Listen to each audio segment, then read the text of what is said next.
Just get a little private personal. show. We're going to tell you about the stress and pain cycle. I have stress. No way, I can't believe that. Do we want to wait like 2 more minutes? Yeah, 2, sure. 3 more minutes? Yeah.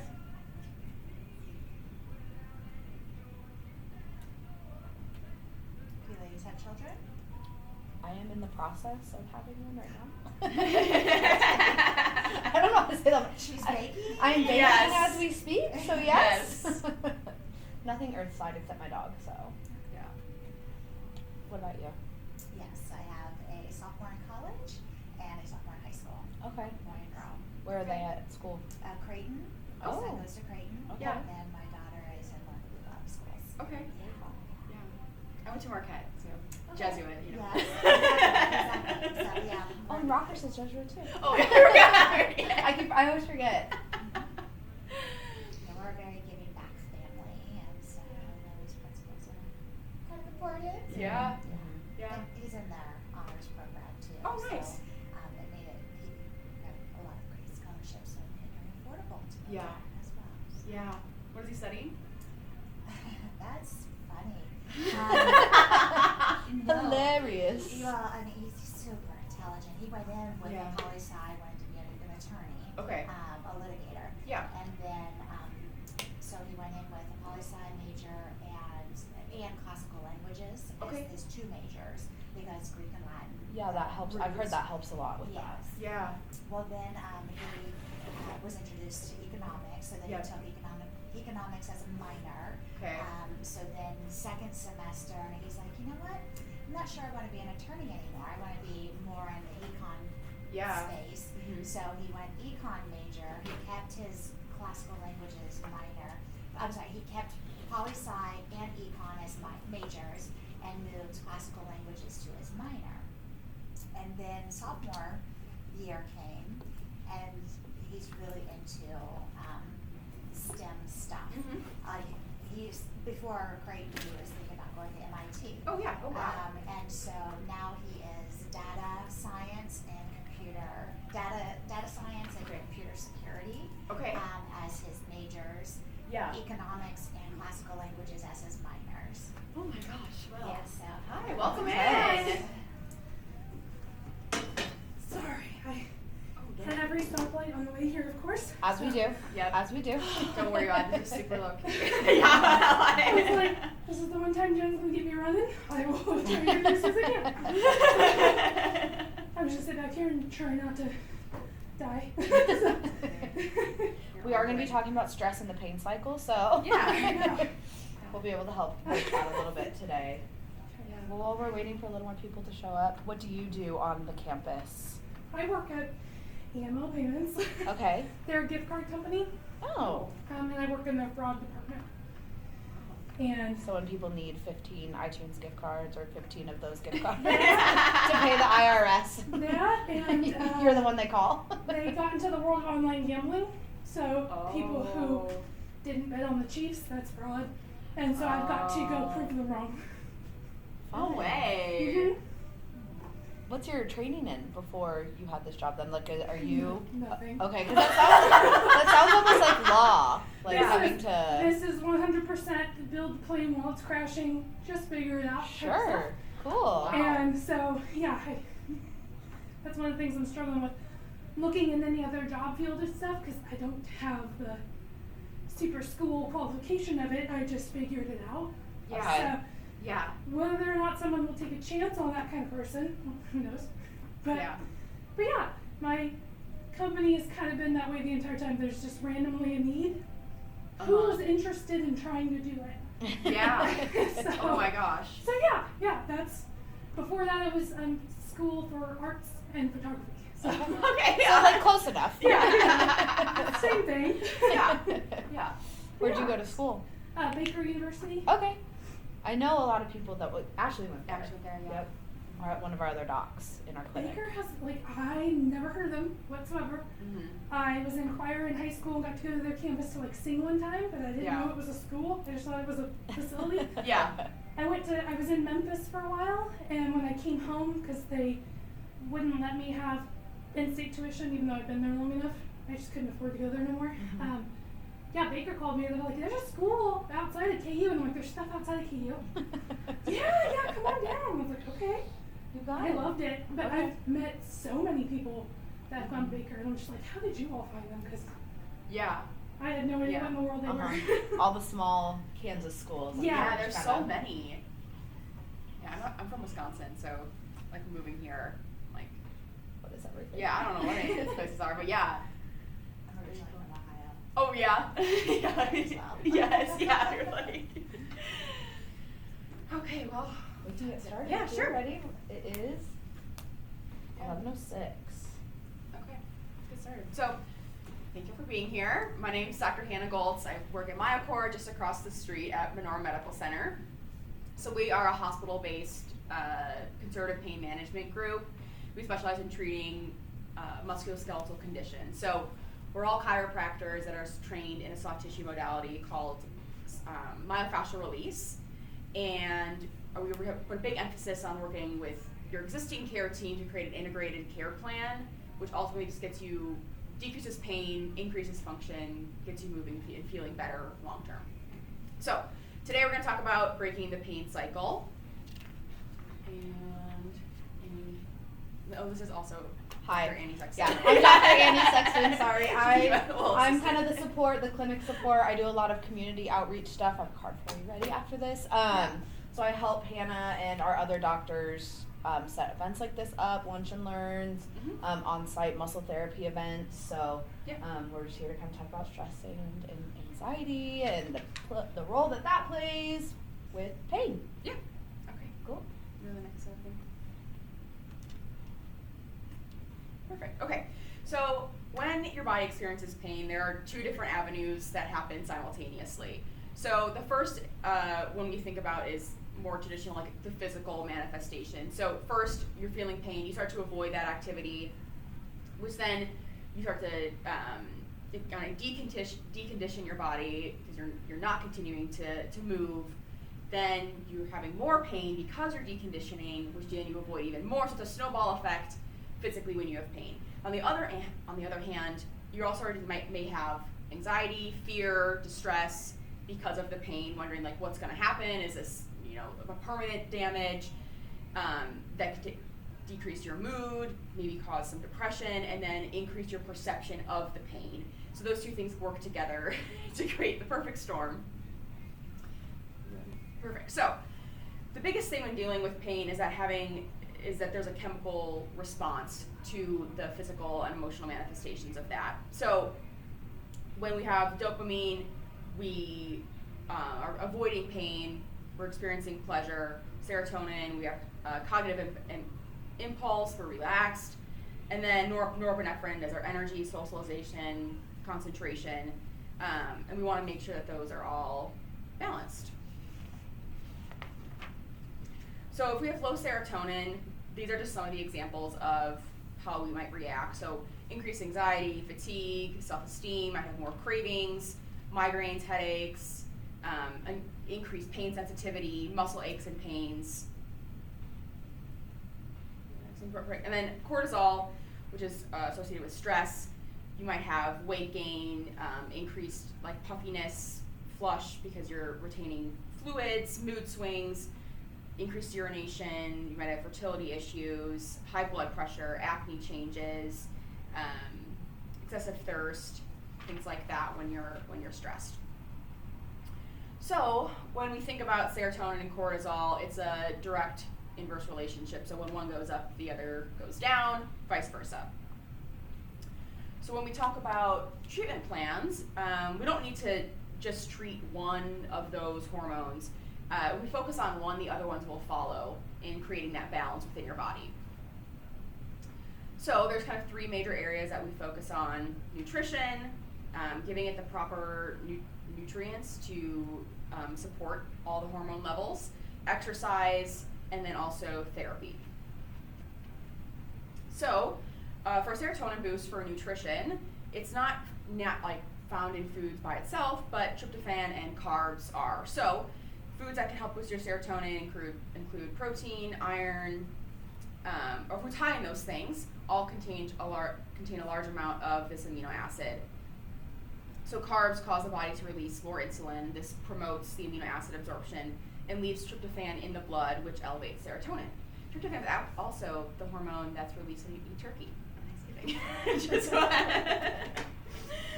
okay. So you get to sleep. Yes. So foods that increase tryptophan, yeah, turkey, chicken, tuna, oat bran, sunflower seeds, cashews, other nuts. Also good carbs, vegetables, whole fruits, legumes, nuts, seeds, tubers, whole grains. What's a tuber? I was just gonna ask you that. I don't Yeah, it's I think it's kind of like a root vegetable. Maybe I'm wrong. Look it up, Annie. We're gonna do a little. Yeah. Like, It looks like a potato of some kind. yeah. Oh, it's a type of crop. So a tuber is like potatoes, sweet Okay. potatoes, yams. Okay. So So it's it's, starchy root sounds like it, roots. yeah. Okay. Cool. So then talking about exercise, so that's shown to both increase the serotonin production and release that you've stored up from good nutrition. So the things that help the most are aerobic exercises, so running, biking, yoga is also great. So also long distance jogging has been shown to not be the best for in terms of your mind when it comes to exercising your mind. Sprinting is really great for that. It releases endorphins really quickly, muscle growth that requires the body to use more muscle tissue to perform, burns fat more, increases testosterone, which decreases your cortisol levels, and then also gets your metabolism going. So you get insulin, glucagon, fat burning, regulates blood pressure. So exercise and meditation in 2010, psychiatrists at Boston University found a 27% increase in serotonin levels after only 60 minutes of mindful exercise, which was proven even more effective in increasing the serotonin than physical exercise. And then also they discovered at Rutgers University that meditation had nearly a 50% reduction in cortisol levels. So just that balance of exercising your body and your mind. So this is kind of our wheelhouse, is the therapy and the myofascial release. So there's been over 30 studies that have shown that manual hands-on therapy can affect the levels of certain hormones and neurotransmitters in the body. 20 minutes of manual therapy even can increase serotonin and dopamine by 30%, decrease cortisol by 31%, also just, again, like decreases the pain, increases your range of motion and function. So that little picture there kind of shows the muscle is wrapped in its own fascia, each little muscle fiber is wrapped in there, so that's kind of what we're targeting when those things get kind of that wrapping over your muscles gets tight, gets stuck together, remains tight, and that sends pain signals across the fascia that's connected from muscle to muscle. So by working on that, if you kind of feel like, oh, I have this pain like running down the back of my shoulder or up my neck, or kind of from my low back across my hip, that's all because that pain is traveling along those fascial trains along your body. And to kind of go off of that, like you might feel a knot in your shoulder or in your neck, and it's kind of a palpable hard spot in the muscle. This is where the fascia has kind of bundled up, like saran wrap in a sense. So what we kind of do with our myofascial therapy is go in and almost kind of unwind and unbound the saran wrap that's kind of, because you know how hard it is to undo it when it's all Stuck been together. balled up. Yeah. Okay, so here's some of the main negative effects of fascial lesions. You have decreased strength, decreased serotonin and dopamine, decreased stamina. There's more lactic acid in your body, which causes muscle soreness and tightness. You have increased cortisol, increased pain, muscle dysfunction because they're not able to fully contract and fully relax or coordinate along those chains, and then the decreased range of motion and also increased pain. So these are some major conditions that we treat. Fibromyalgia, it's mainly seen more in men and women. It's really hard to diagnose, and it's just kind of chronic diffuse pain, but we've had a lot of success in decreasing the tension in the muscles. We do a lot of exercise, relaxation, stress reduction, massage. Headaches and migraines, that's a huge one too. A lot of those can stem from shoulder, upper back tightness and travels up and around, connected over the head as well. So there's different types. Most common I think is tension, because of the muscles, but also having an effect on migraines as well. And then low back pain, that's the number one reason for people taking time off work outside of vacation. Because like many things, it can be repetitive motion, it can be, sitting in one place, you're always at your desk and you're not moving. It can be stress or an old injury that you thought was healed. And as you say, sitting is the new smoking these days, so yeah, it causes a lot of pain. Yeah, so that's another big thing where like conservative pain management is the best thing to do for that before starting with medications and injections, surgeries. And of course we believe firmly there's always a place for those things. We work hand in hand with a lot of pain management doctors, but those are really invasive and you don't want to have to resort to those things first. And stuff with how we work with people, I like to tell patients and physical therapists before, like if we have meetings with them, we like to get people ready for the next step. We don't want to see our patients forever and ever and ever. Yeah. Ideally, we get you better, get you send it on your way. If what we're doing isn't quite working, we can work with your healthcare team to kind of go off of that. But we can help with a lot of the other stuff that's going on as well. And just that like the mind-body connection is one of the biggest things that we see, especially when I'm doing light rehab for people who are, we're trying to strengthen their core. A lot of it is learning like, okay, how do I properly brace my core and think about doing that while breathing and like kind of retraining these muscles in addition to just like your emotional, mental health playing a role with the physical manifestations. A lot of people say like I carry my stress and tension in my shoulders. Some people carry it more in their low backs. And that, like it's a physical manifestation of all that. I think that's all we have. Thank you so much for listening. What questions do you have? So are you more down the chiropractic side or the massage therapist side? I would say that we kind of marry the two, but we also have some physical therapy aspects as well. Because what we do, so every visit is about 30 minutes long, 15 to 30 minutes, where the majority of the time we spend doing that myofascial release, which is a deep, controlled muscle therapy that we're doing. Whereas if you go to a massage therapist, we love massage therapists, we work with them all the time. You might go in and they'll just hit you head to toe and not get too in depth with anything. Whereas if you come in with upper back pain, we're going to hit that upper back pain and the muscles associated with it. So neck, the other side, your antagonist muscles as well, to kind of help with the entire structure of the area. And then at the end, if adjusting is indicated based on what we have found, then we'll do that as well. But we are chiropractors by trade, but we kind of do. The beautiful thing about being in the hospitals is we're able to kind of mix all of it together. And that's why we are able to be in hospitals, is because we do the physical therapy part of it, or the physiotherapy part of it, plus the muscle work part of it, plus the chiropractic part of it. And all of our practices are very evidence-based. And we have access to rheumatologists in the hospital, the ER in the hospital. They send us patients if they've got low back pain and stuff like that. So I would say yes to we're kind of down all the routes. We wear a lot of hats. Yeah. It's, I think the study came out a few years ago saying that like 50% of patients will get better just with joint manipulation, which is like a traditional chiropractic adjustment.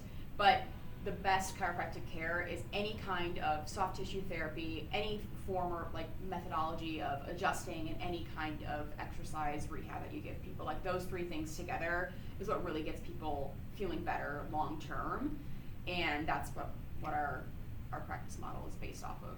Putting all those things together and giving people the tools to kind of maintain progress that we make in office, so that it's not totally dependent on coming in to see us to remain pain-free. So giving you things that you can do in the gym down here, or something you can do at home with exercise bands, to help with an ankle sprain, to help with a shoulder injury or anything like that. We're just able to kind of package that all up. Any other questions? I don't think so. Like that cortisol stuff, that's something I have had been talking with Jen and Yeah. supplement places that we went to and things like Nice. that. Yeah. That's for sure a problem, and I can totally see how it like ties into your mental being of things too, and the headaches and migraines are a big thing I have as well. Really. Especially sitting at a computer, I'm Yeah, sure. that's a lot of weight, and even though we got the like standing desks and stuff, still you're just in one spot. Sure. Yes. And I've been work from home this entire time, so like I don't even really get out of my room Okay. nearly enough. Mm-hmm. So yeah, any tips or anything to like do or anything that would help, Yeah. even if it still makes me stand in my room at my desk, but something else to be doing than just being Yeah, there. absolutely. And we can, once we're finished here, we can show you some stretches and exercises and stuff to kind of Yeah. help with the ergonomics and any Yeah. pain or tension that you have while you're at your desk Yeah, or that'd be standing at great. your desk. Yeah. Like I said, like, it's not sitting that's the problem. It's like any one position for too long. Like, if Yeah. you stood all day too, like, you'd have a whole host of other problems. Yeah. So a lot of that I find with people, especially who work at desks, is like doing stretches or exercises that counterbalance. Like, you can't help if you need to have your head down, like looking at papers or writing something, or your arms in front of you typing. But what can we do outside of that to like do the opposite action of that to balance out the repetitive motion? Yeah. You started this presentation about basically the chicken and egg. Yes. Pain and stopping doing it because of the pain, but because you're not doing it, you're in more pain. Yep.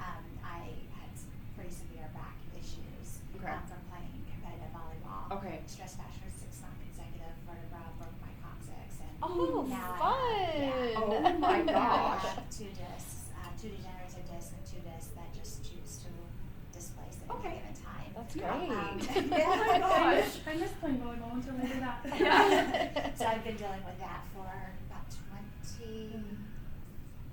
25 years. Wow. Okay.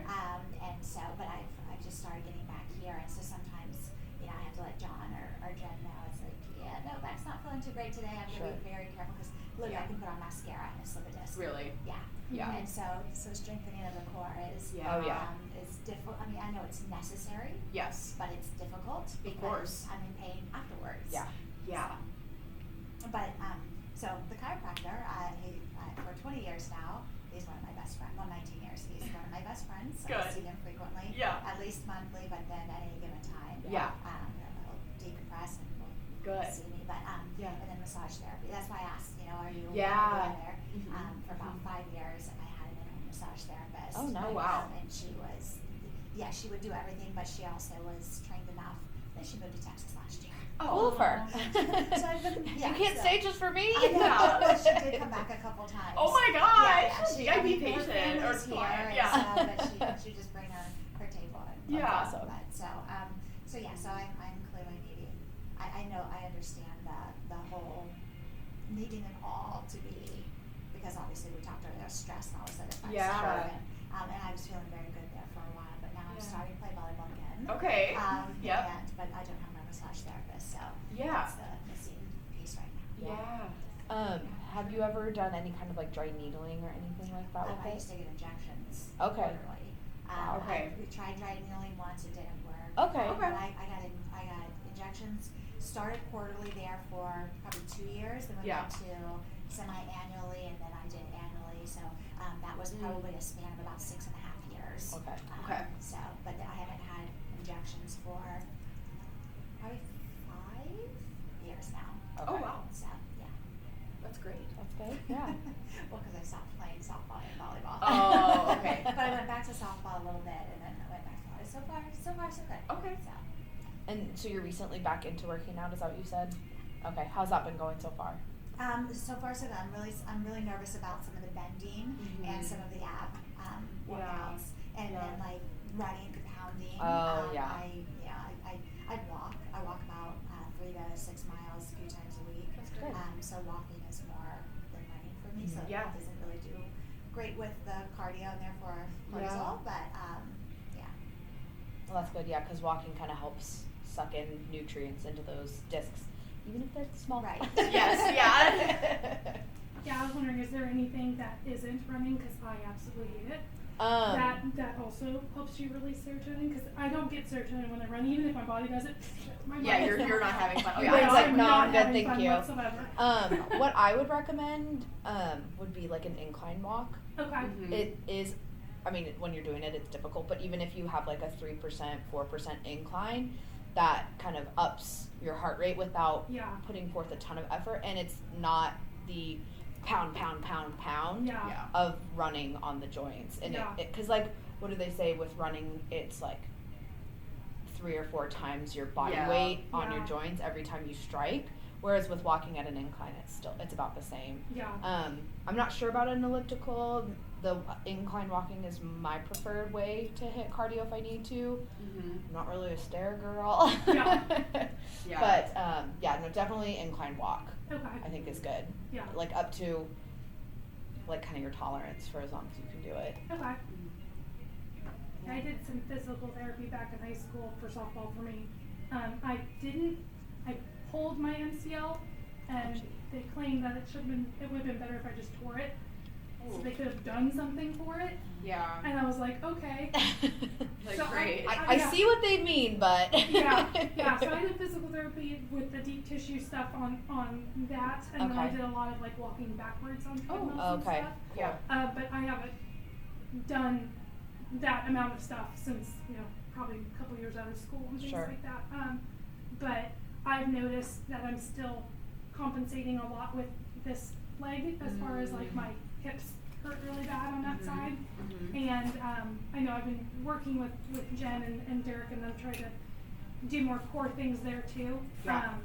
But yeah, that's my thing is I don't feel as though I'm not using that leg / knee or anything. Like I don't feel like I'm holding back on it. Yeah. But this whole side has worked way harder, Yeah. and I would love to get them Yeah. evened out again or Mhm. ever. Yeah. Yeah. we do a lot of stuff because even if you've been in physical therapy, there's probably some stuff that was not fully addressed while you Yeah. were in there.